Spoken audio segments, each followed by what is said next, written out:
Why is it that some people find career fulfillment and others don't? And how is it even possible that some of those people are finding that career fulfillment before the age of 35? What if I told you that those young people have been through more pain and discomfort than the average young person? That would sound surprising, right? Fulfillment's supposed to feel great. Our lives are full of happiness, our work is meaningful. But how do we get there in the first place? My name is Fab Mackojc, and 18 months ago, I set out to answer the question, what do young people that feel fulfilled have in common? I want to encourage people to live a life uniquely suited to their interests and personality. I want to go out and find the people that have found this fulfillment and get a better sense of the habits, the mindsets, the decisions they made. There's a common belief in this country that the only way to prosperity is going to a reputable university, getting a high-paying corporate job, and there's nothing wrong with that. That's great for a lot of people, but it's not for everyone. And so I want to dispel that myth and share the stories of people who had done things differently, people who had an unconventional career path and were now living life on their own terms. I've spoken to over 50 people across a wide range of occupations to get a better sense of how they think about meaning, motivation, and purpose. I've spoken to authors, entrepreneurs, adventure sport athletes, opera singers, you name it. And as I continue to investigate these people and get a better sense of how they found fulfillment in their 20s and early 30s, a common theme emerged. Almost all these people have suffered from and overcome adversity. And not just the adversity of doing something different and being a little bit misunderstood or wanting to work for themselves and struggling to start a business. No, external adversities. Friends dying, families being torn apart, obesity, career-ending injuries. Really serious stuff. And the majority of those people went through this. But what does that have to do with fulfillment? Let me tell you about Hershey. Hershey was born in the beautiful country of the Philippines. She's one of 8 children. When she was 12 years old, though, her dad was murdered. She started shoplifting soon afterwards to provide for her family and siblings. When she was 16, her mother sold her into an arranged marriage. She was sold. Her freedom was taken away from her. Who here has been sold before? Fortunately, Hershey managed to escape that ordeal, but not before going homeless for an additional 2 years. Eventually, some relatives managed to find her and they brought her to Australia. She now runs a successful online fashion firm and her clothes are being sold all over the world. How do you think she felt when, in her first few years of starting the business, she couldn't get any sales? What do you think that challenge was like to her? Probably wasn't such a big deal, to be honest. She lost her dad when she was 12. And how about that time she wanted to open a retail store and ended up with 80 grand in debt? Probably shrugged it off. She's been sold before. She survived that. She'll survive this. And let's take something that happens to all of us. I'm sure is so annoying. We get our brand new smartphone, and we drop it on the ground. What do you think that's like to Hershey? It's nothing. She was homeless for 2 years. You see, overcoming adversity makes your other problems seem easily surmountable. I want to tell you now about Monel. Monel had a keen interest in history from a young age. In fact, when he was 18, he was a published author. He had so much in-depth knowledge around a certain battle in World War II that people wanted him to publish a book. Because of this interest in history, he ended up working in a private Jewish museum. It was around this time, though, that he was conversing with a girl over the internet. She was over in Europe, he was in the States, and he desperately wanted to meet her. He didn't have a lot of money. He wasn't sure what he would do. Unfortunately, temptation got the better of him, and he stole some of the documents from that museum and sold them to private collectors. He went off to Europe, he met the girl, but when he came back to America, he was arrested for his crimes. Now, his family and his lawyers, they felt pretty confident he probably wouldn't go to prison. I mean, it was a nonviolent crime after all, and we all make mistakes when we're young. But as the judge passed down the sentence, the brutal truth hit him. Monel was sentenced to 8 years in prison. 8 years. Now, although he managed to keep to himself behind bars, he still witnessed unexpected acts of violence over and over again. It changed him. Now, fortunately, he only spent 6 months behind bars, but when he got out, he realized that there weren't a lot of opportunities available to him. Employers don't look too kindly on people with criminal records, and a lot of universities won't admit you. So, what do you do when no one will hire you and you're out of options? Well, you become an entrepreneur. Monel obviously saw that he was pretty limited with what he could do, and as they say, constraints force creativity. He dived straight into an entirely new industry, learned everything he could about it, and he saw what sort of opportunities there were to put something out in the market. He is now a self-taught expert in nootropics and cognitive enhancement. He's about to wrap up a documentary with some of the big names in the industry, and he's in the process of publishing a new book. You see, overcoming adversity forces you to creatively solve your problems. Now, I know that TED Talks is supposed to be full of grand, controversial ideas, but I'm not here today to encourage you to sell your freedom or go to prison.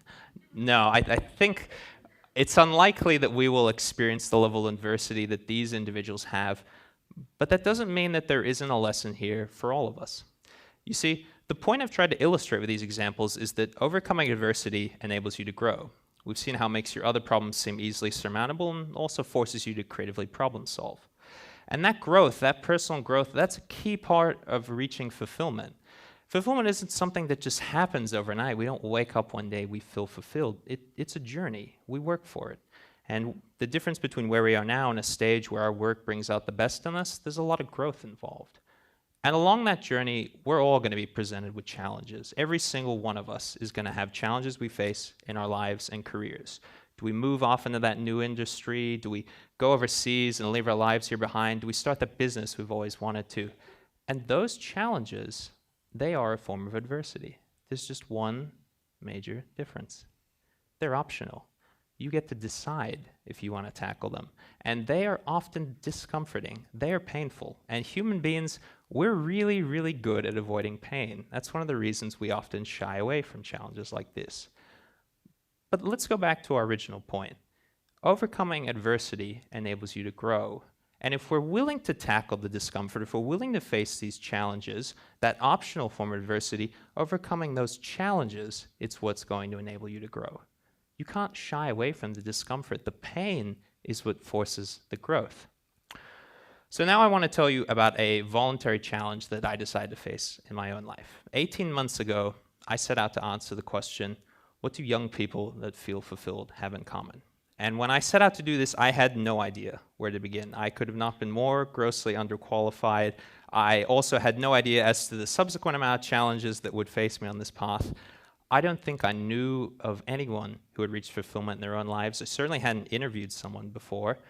And I had no training in career fulfillment whatsoever. I don't think I knew how to spell the word fulfillment. I had to check if it had 2 L's before making these slides.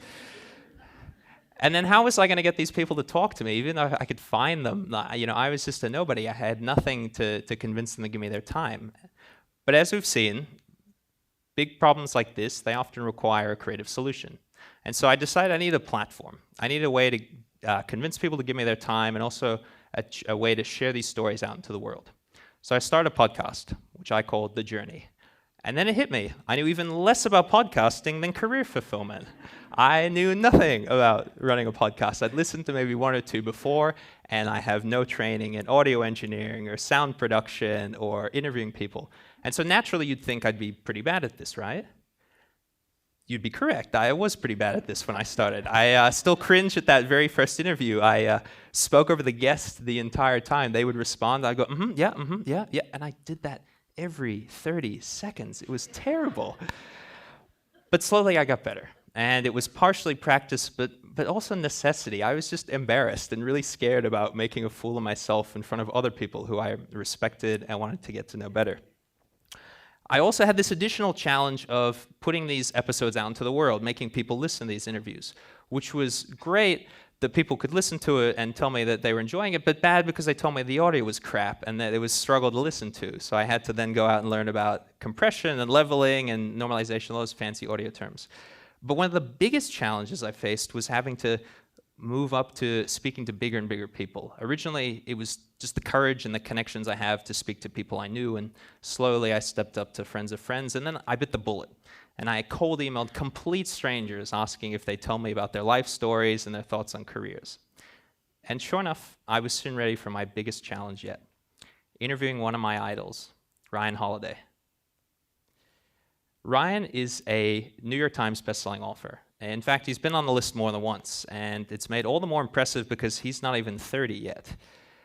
But as I was preparing to interview Ryan, it dawned on me he'd be like the third or fourth person that I'd interview without knowing personally, and I got really nervous. In fact, I can tell you that hour-long conversation was the most nerve-wracking hour I've spent talking to anyone before. The pressure completely got to me, and if I hadn't prepared my questions ahead of time, I think I would have totally blown that interview.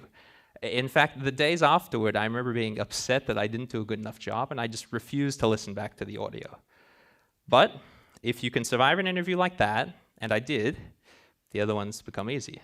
Solve the big challenge, and the others are easily surmountable. And so here we are, 18 months later. I've learned a lot about podcasting. I've learned a lot about career fulfillment, and it's only been possible by signing up for the challenges, by picking to do them, by going one after the other and trying to make them a little bit harder each time. It would have been easy to quit. I mean, there are multiple times where I wanted to stop doing this, but I wanted to see this happen. I wanted to see this go out into the world, and I'm glad I stuck it out, because the process has made me realize that if there's something else I don't know how to do, it just takes time and effort and a willingness to challenge myself. You see, facing challenges helps you learn new skills and makes you more confident in your abilities. So hopefully I've tried to illustrate here that it's beneficial for us to face challenges if we want to grow personally. Understanding that, though, that's the easy part. What about doing something about it? It's action that makes change. Have the past 18 months doing this been easy? Hell no. But have they been the most fulfilling of my life and career thus far? Absolutely. Without a doubt.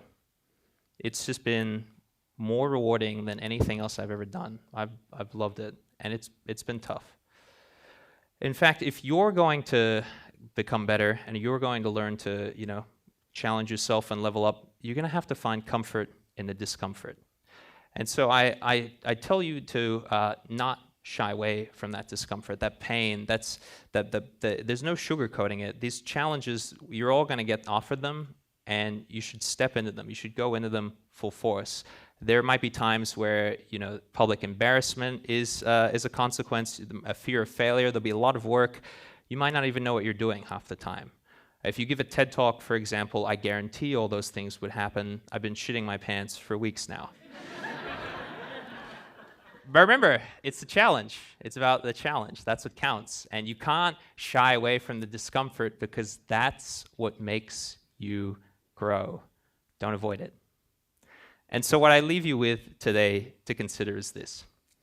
What's something you can do today that's uncomfortable but will help you grow? Thank you.